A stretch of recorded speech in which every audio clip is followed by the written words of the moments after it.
Estemos en, probablemente el tema del día tiene que ver con la decisión de YPF y de la Malaya Petronas de ubicar la planta de gas natural licuado en Río Negro y no en la provincia de Buenos Aires. Conferencia de prensa hoy temprano de Axel Kicillof y señaló uno de los argumentos del presidente para incidir todo lo que pueda en esta decisión. Lo compartimos y analizamos con Pablo Ibáñez. Dale.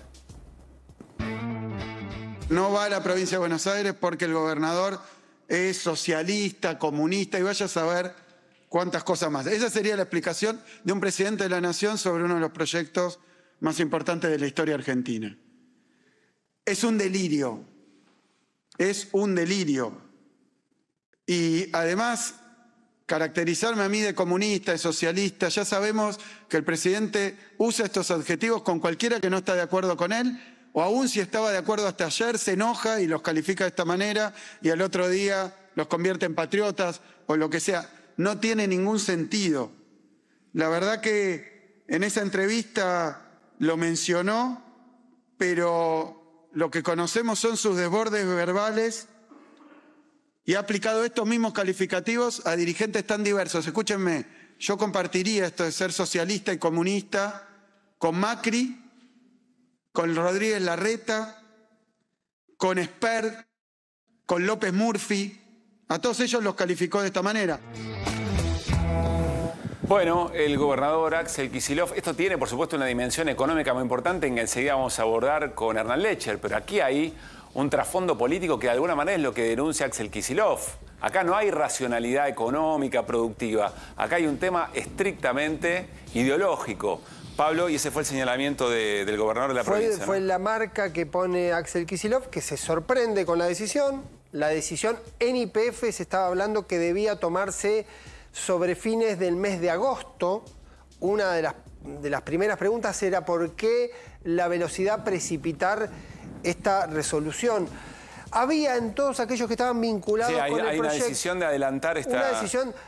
Hay una primera mirada que hay que poner sobre la mesa y posiblemente uno la compare con el pasado reciente, y es que existió para todo este proceso una decisión del gobierno nacional, de Javier Milei en términos personales, de que eso ocurra como termina ocurriendo.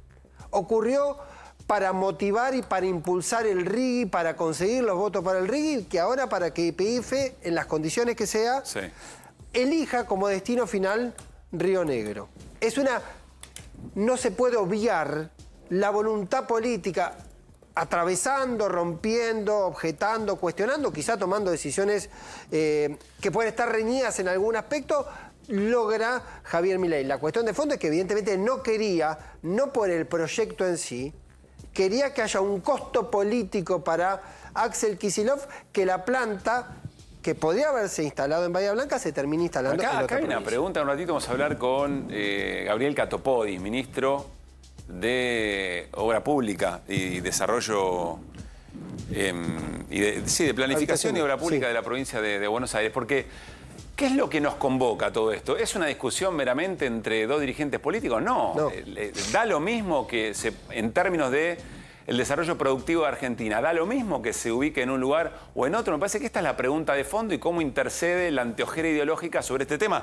Teníamos la portada recién, aquí de fondo, la portada de este tema, ¿no? Es la decisión de Javier Milei frente al Clio, ¿no? Frente al Clio, casi un ícono, digamos, un símbolo del hacer político de Axel Kicillof, y el no hay gas, el gas natural licuado. Sí, y hay otro elemento que yo... Sí. Creo que hay dos elementos, brevemente lo voy a decir. Un primer elemento tiene que ver con que el proyecto Petronas tenía casi 10 años, que ha ido avanzando, se empezó a conversar... hace 10 años que se empieza a gestar esto, Hernán nos va a dar más detalles, pero es así, Hernán, hace 10 años. 2012, cuando se estatiza YPF, se empieza a discutir con Petronas junto con Chevron. La primera conversación fue en el 2014, estamos cumpliendo 10 años. Hubo, unos años atrás, durante el periodo del Frente de Todos, un proyecto que algunos le decían que era la Ley Petronas, porque era un proyecto de inversiones y tratamiento especial para el GNL, que lo trabajó muy profundamente Flavia Arroyón, que fue la secretaria de Energía del gobierno del Frente de Todos. Ese proyecto se aprobó con muchísima amplitud en diputados y quedó dormida en el Senado. Alguien decía que si ese proyecto se hubiese aprobado en algún momento de la gestión anterior, sí, esta decisión se hubiese tomado antes. ¿Esto significaba que se iba a hacer en Bahía Blanca y no en Río Negro? Es contrafáctico, pero se podría haber ganado tiempo y que este proyecto empiece antes en otras condiciones. O eventualmente no hubieras tenido a Milei digitando dentro de lo que podía esta decisión. Porque parece que la decisión es absolutamente de un antojo de Milei. Sí. Puede haber quizá, y Hernán lo ha trabajado mucho, posiblemente haya razones técnicas y de otro orden, financieras y económicas, que digan que convenía que sea en Río Negro y no en Bahía Blanca. Esos motivos todavía no están dados claramente expuestos para decir por qué un destino sí y otro destino no. Quizá los hay. Por ahora, solo conocemos que fue una decisión de antojo y de castigo político por parte de Javier Milei al gobierno. Y la otra cuestión, y tiene que ver con eso, que hubo otros jugadores. Toda la Patagonia. Pues sí, además de el No gobernador de la era un provincia. mano a mano Milei-Kicillof. Hubo todos jugadores de la Patagonia, y hoy lo hablaba con el colega Alfredo Zayat, que intervinieron y que aún en aquel momento, estamos hablando del 2002, sí, del frente de todos, dirigentes, que fueron a plantear que sería conveniente que esa planta se haga en la Patagonia, porque hay como una regla que dice lo que produce la Patagonia, que se comercialice a través de la Patagonia. Esa discusión, si se quiere, geopolítica, tampoco se dio. Tampoco se dio. Parece convertida en una decisión estratégica muy fuerte, de mucha profundidad, muy importante, resuelta por una cuestión de manías, de obsesiones y de discusiones de índole política. Bien, gracias Pablo. En un ratito nada más vamos a hablar con Hernán Lecher. ¿De qué hablamos cuando hablamos de gas natural licuado? ¿Por qué es importante? ¿Qué hubiera cambiado en una situación y en otra? ¿Y de qué tipo de inversiones estamos hablando y cuánto se queda para el país? Es decir, ¿qué diferentes beneficios había con lo que se estaba trabajando antes y una suerte de preacuerdo que viene de hace mucho tiempo? Y esto que ofrece Javier Milei, insisto, a una empresa que ya había aceptado las reglas de juego anteriores. Enseguida viene Rocío Bonacci, diputada de La Libertad Avanza, para charlar con nosotros, pero le pregunto a Fer Cerolini qué es lo que pasó con el dólar, qué pasa con las reservas, cuál es el resumen del día, Fer. A ver, hoy fue un día muy llamativo en el mercado argentino porque hubo un rebote de los bonos argentinos y una gran suba de acciones. Los ADRs argentinos subieron las acciones, algunas hasta el 10%. También hubo algo llamativo, que es que el MEP estuvo fluctuando, en un momento estuvo 1,5, 2% abajo y sobre el final terminó arriba, casi el 2%. Lo que lograron, ahí tenés, terminó en 1.293. Sí. Pero todo daba parecía que iba a tender a una baja mucho mayor. Estuvo operándose en 1.270, 1.260 el MEP. Lo mismo pasaba con el contado con liquidación. Hizo bajar al Blue. El Blue bajó, ahí tenemos el dólar Blue, terminó en 1.370, pero rebotó sobre el final por el rebote del MEP. Y lo que sí se podía ver era muy llamativo la intervención del gobierno en las distintas puntas, porque de pronto el AL30 tenía un aumento durante todo el día, un X aumento, y querían subir el MEP y apareció en la punta compradora en pesos una cantidad enorme de bonos, que generalmente no aparece eso, porque cuando vos estás comprando, tratás de comprar de una manera que te vayan bajando el precio. Resulta que había una pared de bonos ahí. Entonces se ve muy intervenido el mercado. Lo concreto es que cuando las acciones suben o suben los bonos, uno dice, bueno, es porque el mercado está tranquilo, hay confianza. Claro. Bueno, nada que ver esto con respecto si uno considera las reservas del Banco Central y qué pasa en el mercado único de cambios. Si el costo de esa tranquilidad es lo que pasa con las reservas. Claro, se terminó vendiendo reservas hoy, se terminó en venta hoy 81 millones de dólares se vendieron. Y terminó negativo el mercado en el mes de julio, con el doble de cantidad de ventas de julio que en junio. Acá tenemos, julio terminó con menos 181 millones. Imagínate que hasta el viernes pasado estábamos positivos. Sí. Esta semana vendieron una cantidad impresionante, terminamos en el doble de venta, creo que por ahí tenemos junio, Junio nos había dado... 80 millones más o menos. Sí, acá estaba, 84 millones. ¿También hubo pago, Fer? Estuvo, claro, pagaron cosas... hoy bajó 600 millones de dólares la reserva porque se pagaba el Bopreal también, que es está el tema del Bopreal, está el tema de los importadores que le tienen que dar divisas. Y pasemos a las reservas, que es interesante cómo quedó el Banco Central en reservas brutas. Creo que tenemos por algún... Reservas brutas del Banco Central. 26.399 millones de dólares. En 26.392 teníamos el 6 de febrero. El 6 de febrero había 26.392. Claro, mirá dónde volvimos, porque justamente la acumulación de reserva de Milei, que se dio en los primeros meses, fuera de temporada totalmente, que se vio que era venta de silobolsa, porque vos en pleno verano no, bueno... Ahí volvimos a este nivel de reservas. Si siguen vendiendo 80, 100 millones de dólares por día, realmente es algo que no se puede sostener. A ver, Hernán, y el mercado para arriba, es raro tengo todo. una pregunta Hoy hablábamos con Cero, a ver, hace 6 días hábiles que el Banco Central vende. Este es el dato principal, porque en otros momentos vos tal vez tuviste una venta, comprabas muy poquitito, entonces quizás el saldo en junio te dio menos 84. Pero el problema es que ahora estás vendiendo religiosamente todos los días. Y cantidades importantes. Y cantidades significativas. Imagínate si vendés 100 por día. ¿Cuánto resisten les hago las esta pregunta. arcas? El gobierno puede estar diciendo, che, llego. Con lo que tengo, ¿A dónde llegas? con la capacidad de fuego que tengo para llegás? Bueno, es lo que les pregunto. Pero fíjese una cosa puede sola. salir bien al gobierno? ¿Cuánto se No, eso... ¿Por qué no? Voy a coincidir con Moreno, que hay alguno que lo dice, lo que no entiende de economía dice que le puede salir. Pero no es mate. Bien, ¿cuánto hablan de que podría ser el blanqueo? 30.000 30.000 millones. Sí. El blanqueo hasta 100.000 dólares no se paga nada, cero. Suponiendo que los 30.000 millones o 35.000 fueran de gente de más de 100.000 dólares que decide pagar el 5%. Sacá el 5% de 35.000. Vos sos bueno en eso, dale. 6 por 3, 15. Son 1.500 millones de dólares. Te lo comés en 15 días del Banco Central. Pero insisto, con lo vendiendo que tiene... así. Y además, este blanqueo tiene el permiso raro. Tiene un permiso raro el blanqueo. Tiene un permiso raro que es esto.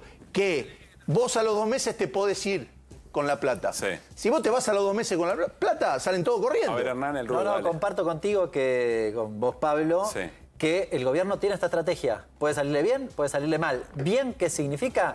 Se va a gastar buena parte de los dólares. Hay que ver si el mercado resiste que eso suceda. Ahora, es la hoja de ruta de Milei. ¿Y cuándo vuelve? Bajar la inflación. ¿Cuándo aparecen los dólares que faltan? Está bien, pero Caputo se reunió con la Salic, le dijo, mira, yo tengo los dólares para agarpar, y la Salic le creyeron. Entonces, que tiene para pagar en diciembre. Alguna hoja de ruta tiene, claro. Bien. Bueno, es el tema de todos los días, por supuesto, y es la pregunta que seguimos haciendo, pero es interesante lo que dicen. Este es el plan. Si llega o no llega, ahí tienen que aparecer los argumentos, a ver qué es lo que va ocurriendo en el día tras día. Quiero volver un segundito al tema de la planta de gas natural licuado. Nos contó el trasfondo político Pablo Ibáñez. Ahora, ¿de qué estamos hablando? Pasémoslo a sencillo. ¿Por qué es importante el gas natural licuado y eventualmente cuáles eran las dos opciones y qué es lo que había en juego? Con esta palabra de Javier Milei. De Kicillof, perdón. Ayer algunos decían sorpresa, puja. Bueno, lo que observamos ayer es que funcionarios del presidente Milei tomaron decisiones dictadas por el presidente Milei.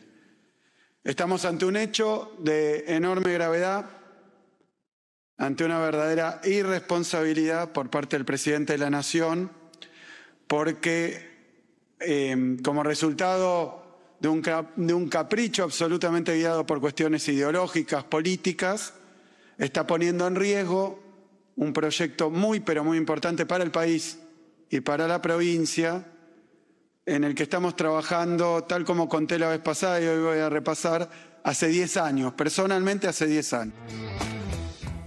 Bien. Hernán, ¿por dónde querés empezar? Estamos observando la escena y queremos entender por qué esto es importante, por qué es grave, qué es lo que se pone en juego. Acá tenemos a Milei con la portada, tratando de ofrecernos el gas que no hay por esta discusión que estamos teniendo. Pero quiero arrancar por el mapa de lo que estamos hablando. El mapa básicamente de la Argentina y las dos opciones. ¿Por qué marcamos Vaca Muerta, Punta Colorada y Bahía? Bueno, sí. Bahía y Punta Colorada son los dos posibles destinos ¿de qué? Del gas que está en Vaca Muerta. ¿Sabes cuánta distancia hay a los dos lugares? ¿Cuánta? Entre 600 y 650 kilómetros a cada uno de los lugares. Un poquito más corto allí, pero no hay grandes diferencias. Relativamente parecida a la distancia. Sí, no hay grandes diferencias. A mí la verdad que se dijo que aquello era más corto. La verdad que no hay grandes diferencias. Ahora, ¿qué estamos discutiendo? Estamos discutiendo el gas de Vaca Muerta. ¿Por qué esto es importante? Mirá, tenemos casi 200 años de gas enterrados en Vaca Muerta. Bien, y el problema principal que tiene la está enterrado el gas en Vaca Muerta, tiramos 200 años prendiendo la... Con el consumo actual. Sí. Entonces, ¿cuál es la idea? Ahí saquémoslo más rápido y exportémoslo. Porque el problema es lo que venimos discutiendo recién hace 2 minutos, los dólares que no tenemos. Sí. ¿Sabes cuánto significaría en inversiones? 50.000 millones de dólares. Pero ¿sabes cuánto significa por año en términos de flujo de inyección de dólares? El complejo solo de licuefacción, 15.000 millones de dólares de exportación de gas. Es un temita que casi que te resuelve. Es lo que se suele decir que está en silo bolsa. Es una temporada de cosecha, digamos, de cosecha gruesa. Es un complejo sojero. Es un complejo sojero. Por eso es tan importante y por eso estamos discutiendo esto. Tenés el gas. Sacarlo no es caro. Lo está sacando hoy en la Argentina los costos de Estados Unidos. Así que no es un problema. El problema es el transporte. Ahí tenés el eje gasoducto, que es más bien para el consumo interno, para saldar el consumo interno, y tenés el eje exportación. Gasoducto también es para eso, pero este es el eje principal de exportación porque de acá lo cargas en barco. Lo haces líquido, lo cargas al barco y lo destinás a los países que básicamente te demandan. Esto es el mapa de lo que estamos viendo. Ahora, la discusión, lo hablábamos hace un ratito, no es nueva en relación... Perdóname, dame un segundo. En un ratito viene Gabriel Catopodis y a él le vamos a preguntar respecto a esto, ¿por qué era mejor o era más interesante, atractivo por las razones que fueran, sacarlo del puerto de Bahía Blanca y no sacarlo de Punta Colorada? Que parece importante, puede ser muy específico, pero parece importante para despejar si esto es un sesgo ideológico y el gobierno interviene de esa manera en la disputa con el gobernador de la provincia de Buenos Aires o no. O hay razones efectivas para hacer, para Te digo tomar una esta cosa decisión. no menor. Casi que parece la discusión de Venezuela esto. ¿Sabes qué no aparece, como no aparece en las actas? ¿Qué? El informe de la consultora que contrató YPF. Que es la que determina la decisión, supuestamente. ¿No está? No sabe, no sé. O sea, no están los argumentos todavía. Claro, entonces es muy difícil. Yo te puedo decir intuitivamente, acá tiene más conectividad, ya tiene algunos oleoductos, es un puerto. Esto es muy importante. Aquel no es un puerto. ¿Es más caro? Bien. Es más caro, es decir. Bien. Pero bueno, supuestamente la consultora dijo, aquel es mejor. Bueno, ¿por qué? ¿Por qué nos traes una línea de tiempo que es lo que vamos a ver a continuación? Para contarte que esto no arrancó con esta discusión inmediata, sino que tiene una historia muy larga. Arranca en 2012 con la estatización de YPF. Es ineludible hacer esa parada, porque si no estuviese eso, no hay nada para discutir. Bien. Ahora, fíjate, vamos avanzando y lo vamos viendo rápidamente juntos, en esta cuestión. Acá lo que decía Pablo hace un ratito, 2014, Petronas e YPF alcanzaron un acuerdo final. Un acuerdo, no era de esta cuestión, sino que era básicamente para explotar el gas en Vaca Muerta. Era un acuerdo vinculado a eso. Arrancan con Chevron, la consolidación de los vínculos con empresas extranjeras, y siguen con Petronas. Petronas en la empresa malaya, estatal malaya, debe ser la tercera o cuarta en el mundo. Acá arrancan las conversaciones. Acá arrancás... Con Petronas por otros temas, pero... Pero verá, arrancaste antes, acá firmaste. Acá firmaste, no claro. Es menor, tenés razón. No es menor, arrancaste antes. Seguimos. ¿Qué pasa en 2016-2019? Mirá, te puse 2 noticias medio al azar para mostrarte que entre 2016 y 2019 no hubo nada. ¿Qué hubo? YPF ratifican la inversión, aquella, la ratifican. 192 millones de dólares. El ambicioso proyecto YPF y Petronas, la misma inversión. No pasa nada acá. No hay nada. No hay nada. Esta es la última información. La YPF de Macri no hizo nada. No se movió nada ahí. No se movió nada. Seguimos. Tema importante y estructural, como decía Hernán. Tenés la pandemia acá en el medio y demás. Acá empieza a activarse fuertemente, ahora sí, este proyecto. 2022, en septiembre, el anuncio oficial, en realidad hubo varias discusiones previas, el anuncio oficial se hace en este momento, alianza entre YPF y la petrolera Petronas para procesar gas de Vaca Muerta y poder exportarlo. Este sí es el proceso de licuefacción del que estamos hablando. Acá hay un primer acuerdo vinculado a eso. Acá creo que se firma el MOU, el memorándum de entendimiento. Seguimos. En junio del 23, YPF presenta lo que llamábamos Ley Petronas, lo que Pablo recién mencionaba como Ley Petronas, porque era una ley que exigía a Petronas para poder hacer esta inversión. Estábamos hablando de mucha plata. ¿Qué decía Petronas? 50.000 millones de dólares. Claro. Decía, mirá, dame un marco jurídico. Un marco, ahora vamos a ver en la próxima placa, pero un marco jurídico. Para que yo pueda confiar en que mi inversión va a funcionar. Casi un RIGI para sí, Petronas. bastante para parecido, Petronas. menos beneficio. Pero esto es interesante, y en particular, porque cuando vos ves la hoja de ruta, decís, che, pará, porque le acusan al peronismo de ser antiempresa o antiinversión, pero esto no dice eso. Sí. Dice exactamente lo contrario. Seguimos. ¿Qué pasa además en 2023? Rollón, que la mencionaba Pablo hace un ratito, defendió la ley de GNL. Mirá lo que decía. La ex secretaria de Minería. Sí, de Energía. De Energía. Decía, Petronas pedía bastante más de lo que le dimos. Claro, pedía al RIGI, negociaron GNL. Y Petronas aceptó ley de GNL. O sea, Muy acá ya hay un importante acuerdo. Petronas ya acepta las reglas de Claramente. juego para esta planta. Claramente. Acá hay varias discusiones con la provincia de Buenos Aires. Se guarda el lugar en Bahía. No es menor esto. Se guarda el lugar, se bloquea para otros proyectos y demás. Seguimos. En octubre del 23, diputados aprueban la ley. Ahora vamos a ver de qué se trata. No la aprueba el Senado. Octubre del seguimos. 23 ya Estamos en proceso electoral, claro. Probablemente en el Senado tiene que ver justamente con esa cuestión. En enero del 24, es muy importante. Sí. Reunión. Pose, la gente de Petronas, ya Caputo. gobierno de Milei, por supuesto. Petronas ratifica interés por inversión de GNL, pero espera la ley del Congreso, claro. Pero acá ratifica que quiere esa ley y con esa ley... Yo con esa ley estoy... ¿Qué decía esa ley? Muy rápido. Ahí la vemos en la próxima. Ah, bueno, perdón. Y termino esta especie de hoja de ruta.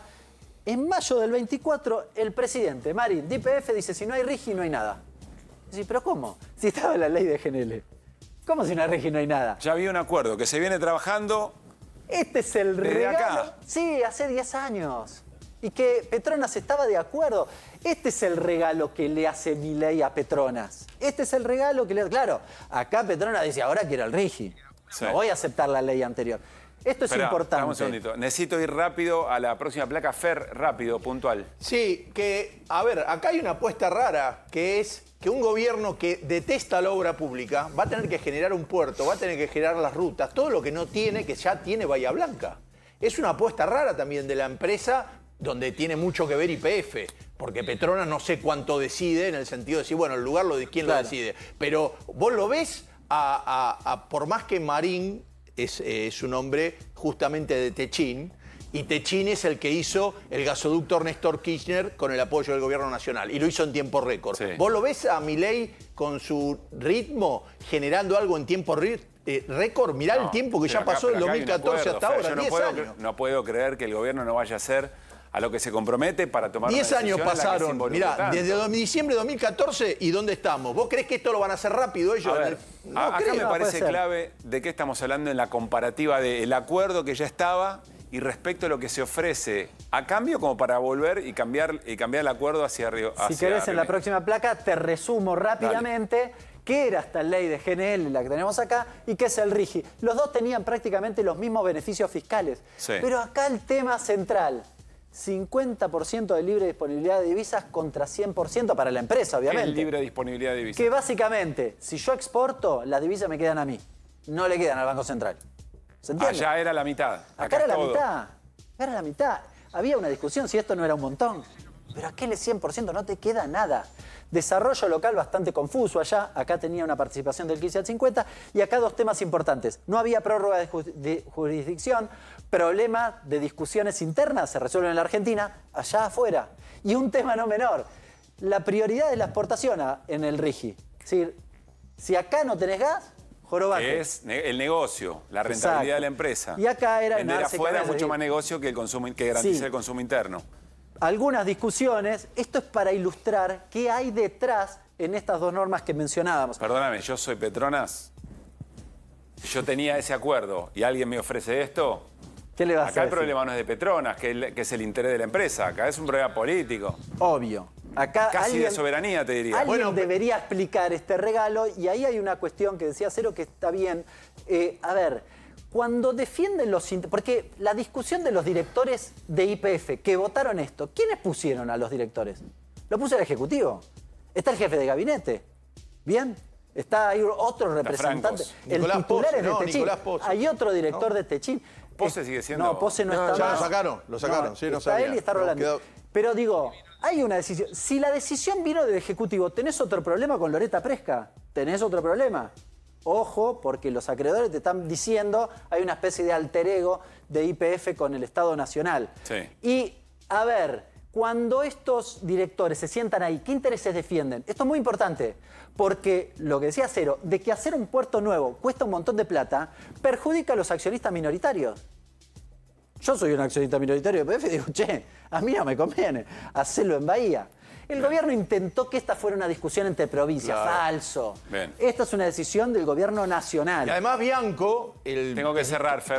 Tiene cargo, es ministro. Bianco hoy es asesor. Bien, jefe de gabinete en este momento. Bueno, él dijo, no hay discusión sobre el RIGI, porque el RIGI ya corre para todo el país. Entonces eso probablemente se lo podemos preguntar a Gabriel Catopodis en un ratito nada más. Gracias, Hernán.